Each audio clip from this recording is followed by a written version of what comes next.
A Bíblia diz no livro de Deuteronômio, no capítulo 21, nos versículos de 1 a 23. Se na terra que o Senhor, seu Deus, lhes dá para que tomem posse dela, alguém for achado morto, caído no campo, sem que se saiba quem o matou, os anciãos e os juízes devem sair e medir a distância entre o morto e as cidades ao redor. Os anciãos da cidade mais próxima do morto tomarão uma novilha do rebanho que ainda não tenha sido usada no trabalho nem puxado com o jugo, e a trarão a um vale de águas correntes, que não foi lavrado, nem semeado, e ali, naquele vale, desnucarão a novilha. Então se aproximarão os sacerdotes, filhos de Levi, porque o Senhor, o Deus de vocês, os escolheu para o servirem, para abençoarem em nome do Senhor, e por sua palavra decidirem toda demanda e todo caso de violência. Todos os anciãos dessa cidade mais próxima do morto lavarão as mãos sobre a novilha, desnucada no vale, e dirão: as nossas mãos não derramaram este sangue, e os nossos olhos não viram quem o derramou. Perdoa o teu povo de Israel, que tu, ó Senhor, resgataste, e não ponhas a culpa do sangue inocente no meio do teu povo de Israel, e a culpa daquele sangue será perdoada. Assim, vocês eliminarão a culpa do sangue inocente do meio de vocês, pois farão o que é reto aos olhos do Senhor. Eu li corrido, porque é uma história muito estranha. Então, para que tu entendesse, né? Do 1 ao 9 eu li corrido, mas agora nós vamos explicar. Na minha Bíblia está escrito assim, ó: a expiação por morte cujo autor é desconhecido. Dizem que crime perfeito não existe. O que existe é uma investigação falha ou pouca investigação. Pois bem, nesta passagem tem uma estratégia, um estratagema, um procedimento, uma explicação que Deus dá, que eles tinham que fazer uma medida, tipo um trajeto, uma direção para descobrir qual a cidade mais próxima daquele morto. E assim fazer todo o ritual. Quem que deveria ser convocado, chamado? Os anciãos, os juízes, os sacerdotes, os filhos de Levi. Então, há pessoas escolhidas, preparadas, chamadas para resolver o caso. Vocês estão entendendo? Existem questões, como nós vimos no outro vídeo, difíceis demais. Existem coisas que são complexas, que não é para qualquer um, que não dá para resolver assim. Então, o que os anciãos representam? Os homens idosos, experientes e, por extensão, sábios, experimentados. Os juízes, aqueles que têm possibilidade de julgar com justiça, com imparcialidade. Os sacerdotes, homens de Deus, filhos de Levi. Os sacerdotes são os representantes de Deus.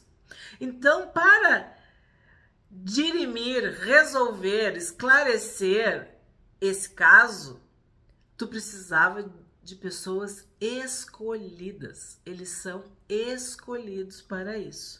E os escolhidos fazem o quê?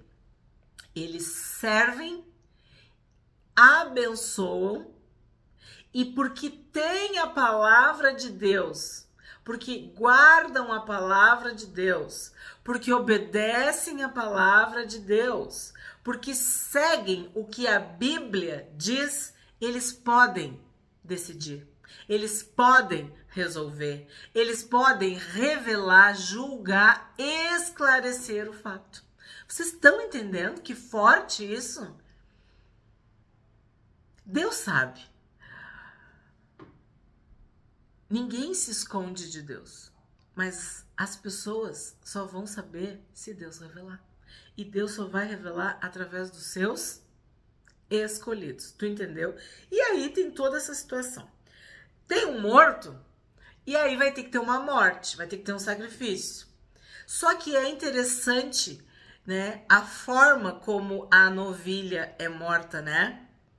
Ó, os anciãos da cidade mais próxima tomarão uma novilha do rebanho que ainda não tenha sido usada no trabalho, nem puxado com o jugo, e a trarão a um vale de águas correntes, que não foi lavrado nem semeado, e ali naquele vale desnucarão a novilha. Então não vai ter sangue.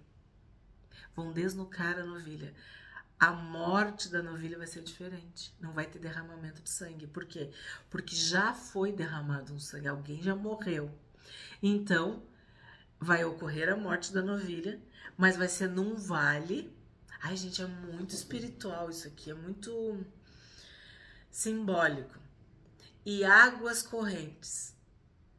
Vocês viram quantos rituais a gente já estudou no Pentateuco? Quantas coisas nos mostram como Deus trabalha, como Deus age. Então, para que seja revelado, tinha que ser desse jeito. Águas correntes. O que é águas correntes? Que lavam, que limpam, que purificam. O vale, quer dizer, o que está escondido, vai vir à tona, vai ser revelado. E a morte é que nem nós vimos no outro capítulo. Crime e castigo, proporcionalidade, né? Tem um morto, então essa cidade, ó, os anciãos da cidade mais próxima é que vão tomar a novilha. Então essa novilha vai vir da cidade. E aí o que eles vão fazer? Eles vão pedir perdão. E assim, com todo esse ritual, com tudo isso, vai ele ser eliminado a culpa. Aí tu pensa, o que a gente pode aprender com isso? O que o Senhor Jesus disse. Tudo que está escondido vai ser revelado. Tudo que foi feito às ocultas, no silêncio, vai ser proclamado dos telhados. Vai ser gritado do alto das casas. Então, Deus vai revelar toda a verdade, vai trazer à tona tudo. Qualquer pecado. E sim, a gente sabe. Às vezes uma pessoa passa uma vida escondendo. E depois que ela morre, vem tudo à tona. Não são só pessoas, são países, são governantes. Muitas questões. Só que aí, isso tudo vai possibilitar que esta cidade, a que foi escolhida, destacada, a medida deu certo ali, o número, né? Vai pedir perdão. E vai ser, ó, olha bem no finalzinho ali. E a culpa daquele sangue lhe será perdoada. E assim vocês eliminarão a culpa do sangue inocente do meio de vocês, pois farão o que é reto aos olhos do Senhor. Então, se eles não têm culpa nenhuma, mais fácil vai ser de esclarecer, né? Porque eles vão pedir perdão e vão eliminar a culpa. E isso mostra que às vezes um indivíduo pode prejudicar uma cidade inteira. E o contrário também é verdadeiro. Um indivíduo pode perdoar, pode salvar, pode livrar, pode eliminar a culpa de uma cidade inteira. 10. Quando vocês saírem para fazer guerra aos seus inimigos e o Senhor seu Deus os entregar nas suas mãos e vocês fizerem prisioneiros de guerra, se algum de vocês vir entre eles uma mulher bonita, gostar dela e quiser tomá-la por esposa, deve levá-la para casa, onde ela rapará a cabeça, cortará as unhas e trocará a roupa que estava usando ao ser capturada. Ela permanecerá em casa e ficará de luto pelo pai e pela mãe durante 1 mês. Depois disto, você pode tomá-la. Você será o seu marido e ela será a sua mulher. E se você não gostar mais dela, deixe que ela vá para onde ela quiser. Você não pode vendê-la. Você não pode vendê-la por dinheiro nem maltratá-la, porque a humilhou. Ai, ai, ai, ai, ai. E aí, tu já tinha ouvido falar disso? A lei de Deus para o povo de Israel a respeito da mulher prisioneira.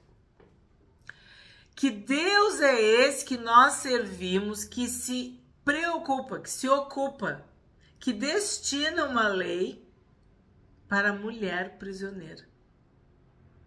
Para que, numa guerra, né? Tu tá tomando posse de uma cidade. O que aconteceu? Tu saiu para fazer guerra.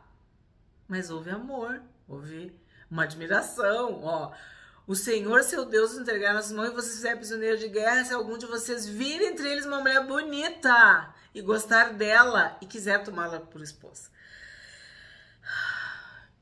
É o que eu digo, a gente tem que ler a Bíblia porque é surpreendente. Então, a lei a respeito da mulher prisioneira. Está fazendo guerra, mas aí tinha uma mulher dentre os inimigos. E aí ela era bonita.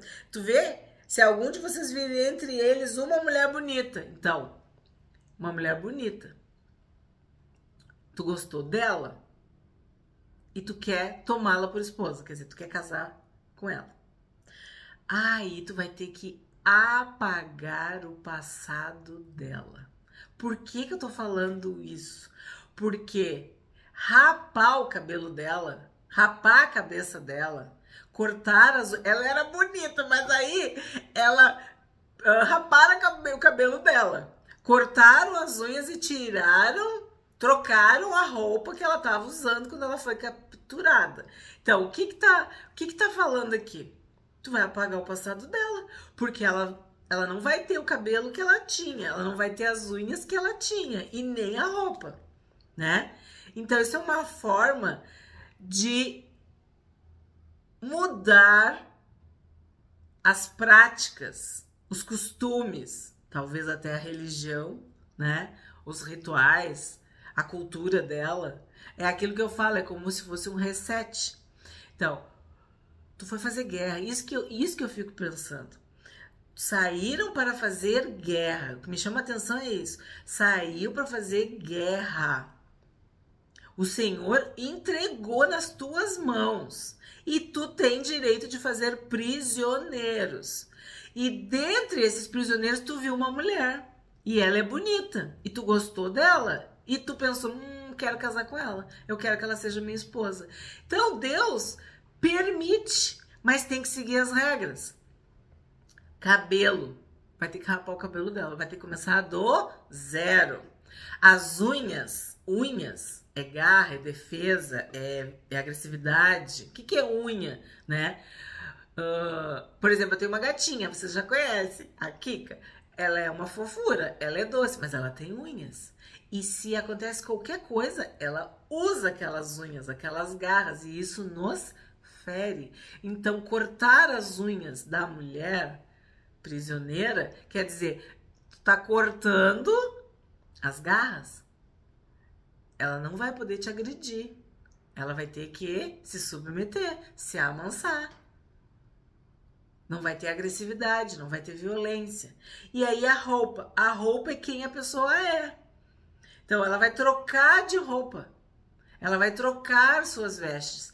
É bem interessante que também a gente pode interpretar como uma simbologia de salvação, né? Porque ele foi fazer a guerra, ela era uma prisioneira, estava presa, então ela vai receber liberdade, vai receber uma nova vida, vai receber novas roupas, vai ficar livre da violência, da agressividade e o cabelo, vai começar tudo novo, né? E por isso que eu falei, apagando o passado, vai apagar o passado, vai começar uma nova história. Só que aí vem esse último, né? E se você não gostar mais dela? Se o homem não gostar mais dela, ele vai deixar ela ir, vai deixar ela embora para onde ela quiser ir. E tu não vai poder vender por dinheiro. E tu não vai poder maltratar ela. Porque tu a humilhou. Então, o nosso Deus se preocupa com isso. Forte, né? 15. Se um homem tiver duas mulheres, uma quem ama e outra quem não ama, e as duas lhe derem filhos, e o primogênito for da que ele não ama, no dia em que repartir a herança entre os filhos, não poderá dar a primogenitura ao filho da amada, preferindo-o ao filho da que ele não ama e que é de fato primogênito.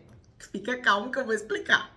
Pelo contrário, deve reconhecer por primogênito o filho da mulher que ele não ama, dando-lhe dobrada porção de tudo que possuir, porque aquele é o primogênito, seu vigor, o direito da primogenitura dele.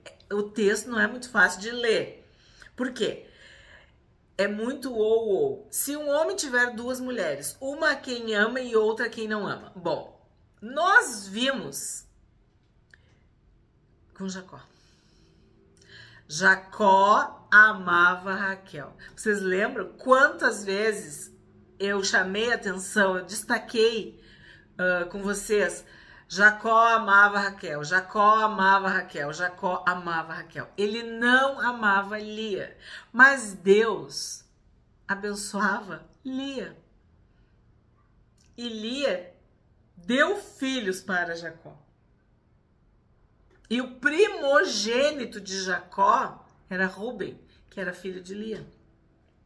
E depois nós vimos que Raquel morreu e acredita-se, né, que Lia criou Benjamim, né? Lia foi a mãe de Benjamim, porque Raquel morreu no parto de Benjamim. Tudo nós estudamos, tudo nós lemos, tudo tem vídeo no canal. Então, aqui em Deuteronômio, no capítulo 21, de 15 a 17, nós estamos vendo um homem que tem duas mulheres. E ele ama uma mulher e não ama outra. E daí eu pergunto, por que ele tem uma mulher que ele não ama? Ah, certamente porque a que ele ama não lhe dá filhos. Ou alguma outra questão, né? Jesus disse que tu não pode servir a dois senhores, porque tu vai amar um e desprezar o outro. E isso vale para tudo.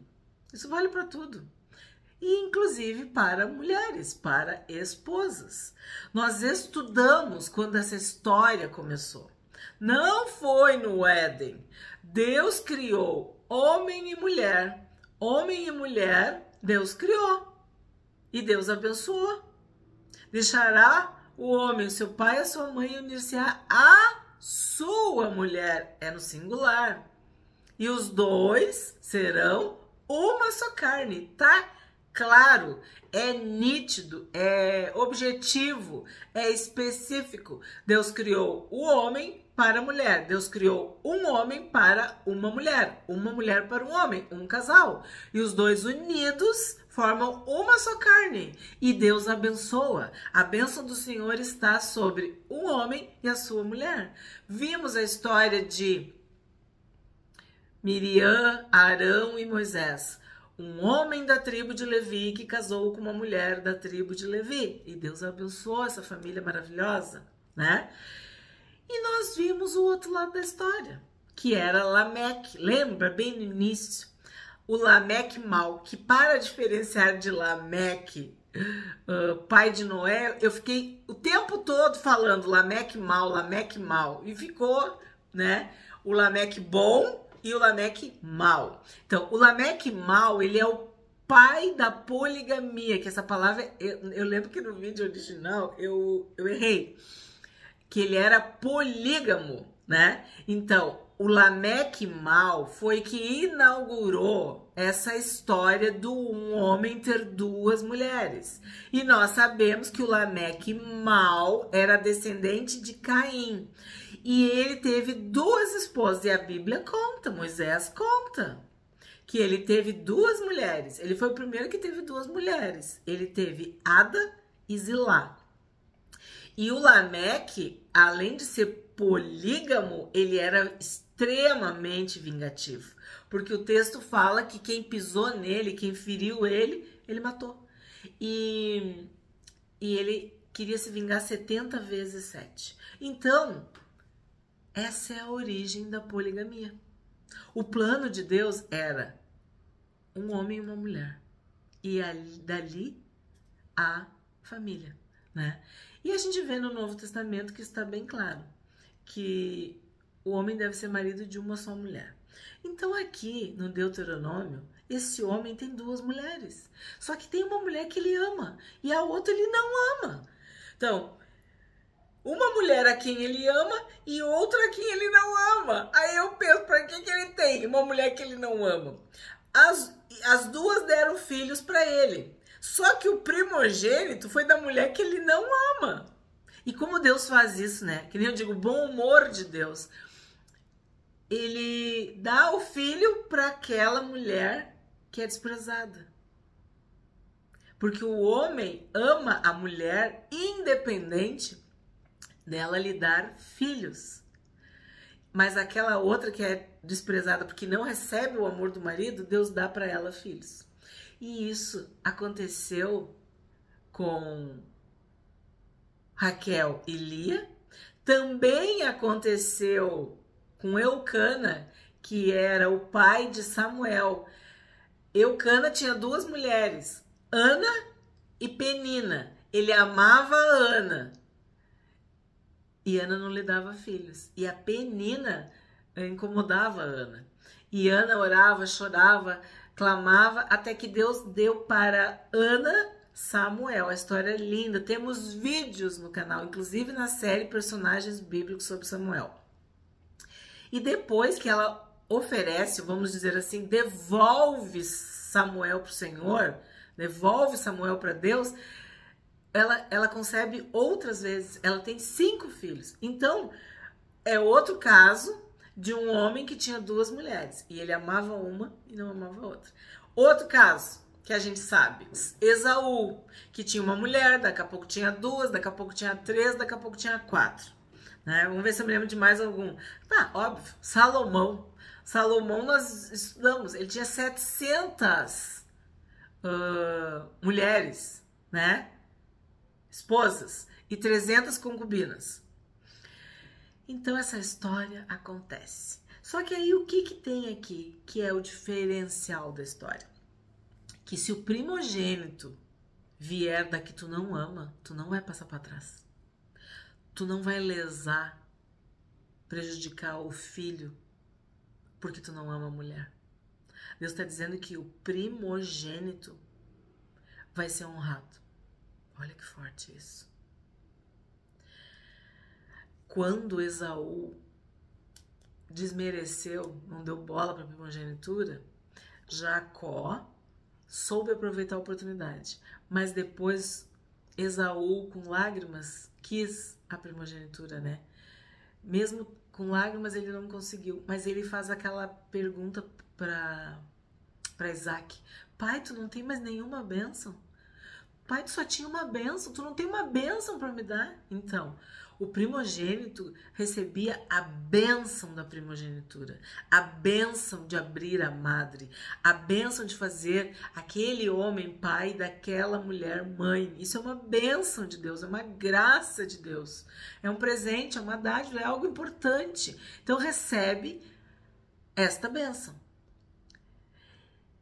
E aqui diz, ó, o primogênito do seu vigor, o direito da primogenitura dele. Então isso nada tem a ver com o amor do pai, do marido pela esposa. É isso que está sendo dito aqui. Se tu tem duas mulheres e tu ama uma, mas o primogênito vem da que tu não ama, tu vai ter que honrar o direito da primogenitura dele.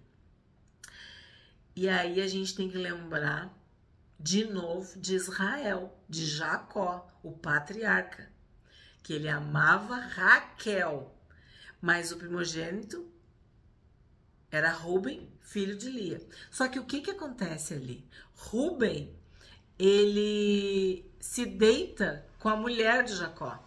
Assiste o vídeo, a história. E aí Raquel tem José e tem Benjamim, que são os filhos da velhice de Jacó. E a bênção de Jacó vai para José. E aí, como José está no Egito e viveu no Egito, prosperou no Egito, era um egípcio, bem dizer, Jacó adota os netos, né? Os filhos de José. Então, olha que como Deus faz as coisas, né? Porque aí as tribos se completam com os filhos de José. O primogênito segue sendo Rúben, mas toda a linhagem, toda a sequência, toda a descendência, tudo acontece quando os netos de José entram nas 12 tribos. Então, essa passagem aqui é importante, hein? Os dons e as vocações de Deus são irrevogáveis, porque Deus não se engana. Se Deus diz que aquele vai nascer, é porque há um propósito. E não é da vontade do homem ou da vontade da mulher, é da vontade de Deus. É Deus que escolhe, é Deus que elege, é Deus que decide, é Deus o doador da vida. Deus é soberano, Deus é todo poderoso. 18. Se alguém tiver um filho teimoso e rebelde, que não obedece à voz de seu pai nem à voz de sua mãe, e mesmo quando castigado não lhes dá ouvidos, seu pai e sua mãe o pegarão e o levarão aos anciãos da cidade, junto ao portão daquele lugar. E dirão: este nosso filho é rebelde e teimoso. Não dá ouvidos à nossa voz, é comilão e beberrão. Então todos os homens da cidade o apedrejarão até que morra. Assim vocês eliminarão o mal do meio de vocês. Todo Israel ouvirá e temerá. Na outra tradução dizia um filho rebelde contumaz. E eu lembro muito bem dessa expressão. Aqui fala filho teimoso e rebelde, comilão e beberrão. Mas o que mais chama atenção? Ele é um filho teimoso, rebelde, comilão, beberrão, mas que não ouve a voz do pai, não ouve a voz da mãe. E a Bíblia é clara. Honra teu pai e tua mãe para que se prolongue os teus dias na terra que o Senhor, teu Deus, te dá. Então, se tu quer ter vida e vida longa e vida abençoada, honra teu pai e tua mãe. E já temos vários vídeos no canal sobre isso. Então, não é para honrar o teu pai que é bonzinho ou tua mãe que é queridinha. Não, honra teu pai, ponto. Honra tua mãe, ponto. Honra teu pai e a tua mãe para que o Senhor, teu Deus, te abençoe. Com vida boa, vida longa, vida próspera, vida abençoada. E o contrário também é verdadeiro. Quem escolheu desobedecer porque ele não ouvia o pai e não ouvia a mãe, então ele usou a sua liberdade, o seu livre-arbítrio para desobedecer deliberadamente seu pai e sua mãe. Então, o que ele vai encontrar? A morte. Porque se tu honra teu pai e tua mãe, tu encontra a vida. Se tu desonra, desobedece, tu vai encontrar a morte. Então, é uma morte prematura, é uma morte repentina, é uma morte precoce, trágica, é algo horroroso, é um castigo, é uma pena de morte. 22. Se alguém tiver cometido um pecado que é passível de pena de morte e tiver sido morto e vocês o pendurarem no madeiro, o seu cadáver não deve permanecer no madeiro durante a noite. É preciso sepultá-lo no mesmo dia, pois o que for pendurado no madeiro é maldito de Deus. Assim vocês não contaminarão a terra que o Senhor, seu Deus, lhes dá por herança.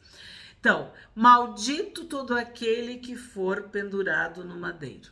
Do que tu acha que nós estamos falando? Do Senhor Jesus. O Senhor Jesus se fez maldição por nós. Ele foi pendurado no madeiro, foi pendurado na cruz. E sim, o seu corpo foi tirado, exatamente como está dito nessa palavra. Temos vídeo no canal sobre isso também. José de Arimateia e Nicodemos, homens influentes, ricos, importantes, pediram para Pilatos o corpo de Jesus. E sim, essa palavra se cumpriu, porque tiraram o corpo de Jesus que estava pendurado no madeiro. E eu quero ler com vocês, para encerrar, um versículo de Gálatas sobre esse texto. Gálatas capítulo 3, verso 13 e 14. Cristo nos resgatou da maldição da lei, fazendo-se ele próprio maldição em nosso lugar. Porque está escrito, onde que está escrito? Em Deuteronômio, no Pentateuco, por Moisés. Maldito todo aquele que for pendurado em madeiro, para que a bênção de Abraão chegasse aos gentios, chegasse a mim, chegasse a ti. Em Cristo Jesus, a fim de que recebêssemos pela fé o Espírito prometido. Então, Jesus se fez maldição para nos salvar. Jesus, ele morreu na cruz, no madeiro, e por isso ele foi amaldiçoado.